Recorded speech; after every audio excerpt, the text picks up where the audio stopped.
What's up, booktube? It's finally the end of the year. I'm filming this December 31st because I read right up until the wire. No shame to anyone who likes to put out their top 5, bottom 5 books in the month of December. I understand, like, thematically, I think that is the best time to do it and when people like to watch those videos, but me personally, I tend to read the most in the fall and winter, and so I can't cut myself off like that, because literally today I finished a book that's probably going to end up on my top 5 list. But anyways, I've already released a vlog. It was my boyfriend picks my TBR vlog, where I read 3 books that my boyfriend picked out from the store, and I vlogged the experience. I'll leave a link to that up above. I've already talked about those 3 books extensively, so I'm just going to mention them briefly here and move on. The first one of those is Season of the Witch by Natasha Mostert. I gave this book 2 stars. It was not a fun experience. If you want to see my thoughts, watch that vlog. The next thing I read was My Last Continent by Mage Raymond. I gave this like 3 stars. It was mostly boring women's fiction about a penguin researcher, and I'm just not into that topic. But, you know, if you like personal dramas and you like penguins and stuff, you might like this. And then the third thing I read was No Time for Goodbye by Linwood Barclay, and this is a mystery thriller about a woman whose family disappears when she's 14, and then 25 years later she really starts trying to figure out what happened to them. It's told from the point of view of her husband. Stuff hits the fan. It was pretty good. I gave it a 3 stars. Totally average. Now I have to double check what audiobooks I listened to, because I know I listened to a couple this month. I've been listening to the Penrick and Desdemona novellas by Lois McMaster Bujold, and those are only like 4.5 hours, so obviously they're pretty quick to get through. Okay, so I listened to 3 audiobooks all the way through, and I DNF'd 1 audiobook this month. The first audiobook I listened to this month was Shades of Milk and Honey by Mary Robinette Kowal. This was read by the author, and it's the first Mary Robinette Kowal book I've ever read. I didn't read The Calculating Stars. I decided to go ahead and not read it this year because I kind of ran out of time for reading for the BookTube SFF Awards. And I wasn't particularly interested in the story. I was more interested in this series, which is like a fantasy Jane Austen type thing. It's not Jane Austen, but you reading it, if you're familiar with all of Jane Austen's books, you can really see which characters are like influenced by characters from her books. And it's set in a world, set in Georgian England, where they have this magic that's glamour. So it's all about illusions, and very heavily focused on creating art through illusion, and obviously love triangles, rakes, and the kind of drama you'd expect from a Jane Austen novel. So it was very, very twee, but I really liked the ending, and I liked the romance. And it's the first romance in several months that I've actually not hated. Like, I've really been struggling with romance for the last year or 2 years. And this one I actually quite enjoyed. It was surprising just based on, like I said, those Austen elements and the characters that were in it. I really thought it was going to go one way, and it didn't, and I was like so glad it did. And there's at least 3 books. I think there might be 4 books in this series. I found a copy of book 3 at the store, and I'm waiting for book 2 to come in at the library. I am going to continue, but those 2 books, neither of them are on audiobook, so I'll just be reading them with my eyes in the new year. Because I think it follows the same couple, like the same protagonist and her husband from the end of the first book. And I think it's them having more like doing art and illusions. I don't really know what the rest of them are about, but I do think it follows them, which is exciting. The next thing I tried to listen to was Guilty Pleasures by Laurel K. Hamilton. I have 4 Laurel K. Hamilton Anita Blake books. They're right here, and I've had them for a while. It's 2, 3, and 4 of the Anita Blake books. I've hilariously have been looking for a copy of book 1 from a used bookstore for, like, 25 cents, $1, and could not find a copy. So I decided to just go ahead and listen to it on audiobook, see if I liked it, see if I wanted to keep those. And it was like bland but entertaining. I will 100% give it that. It was like entertaining to listen to, even though it was very eye rolly, until I think I got to like the 20% mark. No, must 50. I got to like the 15 to 20% mark around page 70. It introduced rodents. So it's like werewolves, but they're not wolves, they're rats. And they're like human size, and they have giant teeth and claws and tails, and they speak, and it was disgusting. I really have a problem with rats because of running my tea shop in a downtown location where you have to be really careful about pests. Since then, I've had a really, really strong aversion to rats and mice, and I couldn't do it. So, especially not on audio. So I DNF'd that, and I'm going to be unhauling those just because that's a piece of world building I don't want to ever read about again, and I don't care if it's like minor. I just don't want to be blindsided by it, and it's like not worth putting time into it, considering everyone says the series gets bad anyways. I've tried. That was the third paranormal series I've tried within the last 2 years. Second one this year. Nah. Anyway, the next thing I read, or the next thing I listened to on audiobook, I liked much more, and that was Penric and the Shaman. This is the second book in the Penric and Desdemona series by Lois McMaster Bujold, and this is a prequel novella series set in the world of the Five Gods, set like hundreds of years before the Curse of Chalion, and I love this series. So I listened to this one, and I also listened to the next one, which was Penric's Fox this month, and I gave both of them 4 stars. I just love the world building in this. I think it's just a fun universe. I think the whole connection between demons and magic, and then in Penric and the Shaman and Penric's Fox, we are introduced to shamanism, shaman magic, great beasts, and how shamans are created.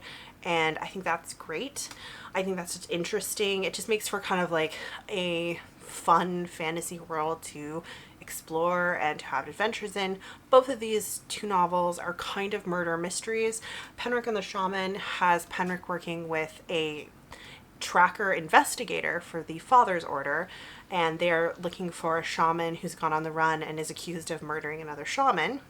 And then in the third book, they team up again along with another character to solve a murder of another sorcerer, and to find that sorcerer's missing demon.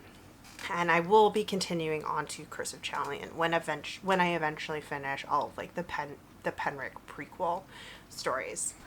Then the last 2 things I read, I'll talk about Dreams Underfoot first, since I technically read it first. I buddy read this with Kelsey from The Fancy Hat Lady Reads and Roya from Unicorn Hunter, and this is like a prequel short story collection to Charles Dillon's Newford universe. He's written a bunch of novels in the Newford universe. We got in a bunch of his Newford books, and so I decided to pick up this one, An Onion Girl, and read this one. I ended up giving this a 3.5 stars.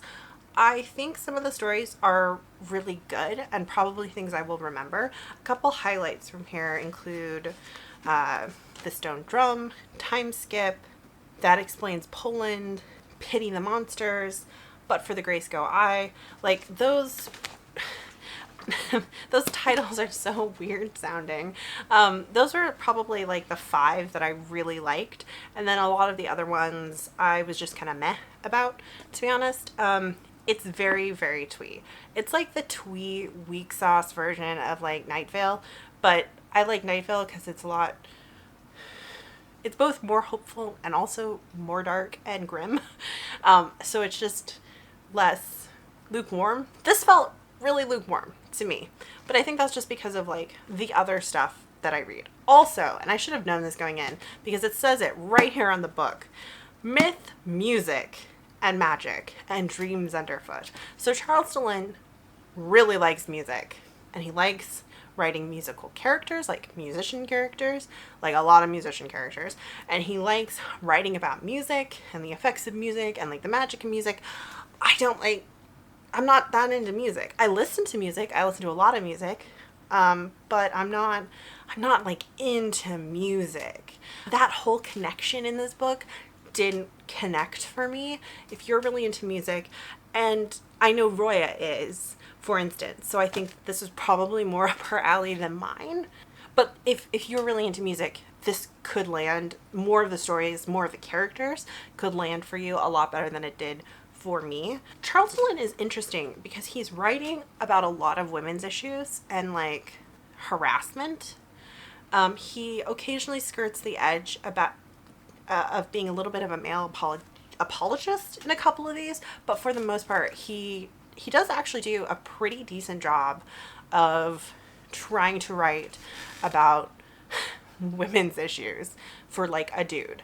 And I will applaud him for that, considering he was doing this in the 90s. Like, that's pretty good. It's sad that like the issues he's writing about, we're still dealing with. Like, oh, huge trigger warning, which I did not going into this. In the short story, In the House of My Enemy, which according to Roya is like basically a chapter lifted out of The Onion Girl and put in here. Massive trigger warning for graphic rape. I almost had to, like, I put the book down for an entire day, and I had to debate with myself whether or not to just skip that short story entirely. I didn't. I kind of flipped through it, and I saw that that was not something that came up, like, the content came up again, but it wasn't, like, graphically described again, so I was like, okay, I can read this, and it turned out to be, it is a really good short story. I do own The Onion Girl, like I said. I will try to read it. I am glad to know now, going into that story, that is something to be aware of. So, you know, graphic rape warning for The Onion Girl as well. I don't know. I like having trigger warnings in my books. Not that I'm a person who is triggered, but I do think that they're really important for readers who need trigger warnings because they might be triggered. And I like to just have content warnings so that I know what I'm getting into when I'm reading something. So there you go. That's some information. I thought this was good. Not enough. There weren't enough stories that really stuck with me to boost it up to a 4 stars, but it's a little aged, a little dated, hilariously in a few parts. But, you know, I think for fans of urban fantasy fairy tale, yeah, there's a lot here to enjoy. Okay. And then the last thing I read this month was After Atlas by Emma Newman. And I gave this 4.5 stars, rated up to 5 stars on Goodreads. This is the second book in the Planetfall series, which is a series of semi-loosely connected companion novels in her Planetfall universe.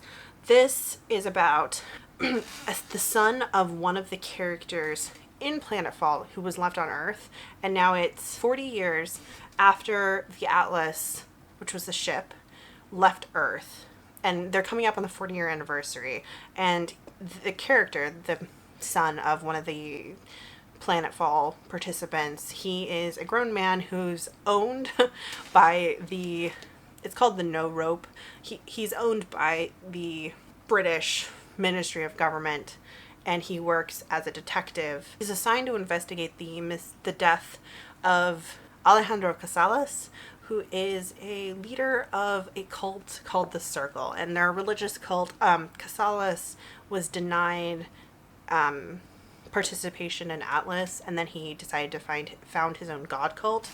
And our protagonist, Carlos, he and his dad actually were members of the Circle until Carlos was turned like 18, and then he ran away, and then he left, and that really turned his world upside down, because this is a future where everyone is chipped and your whole identity is in your chip.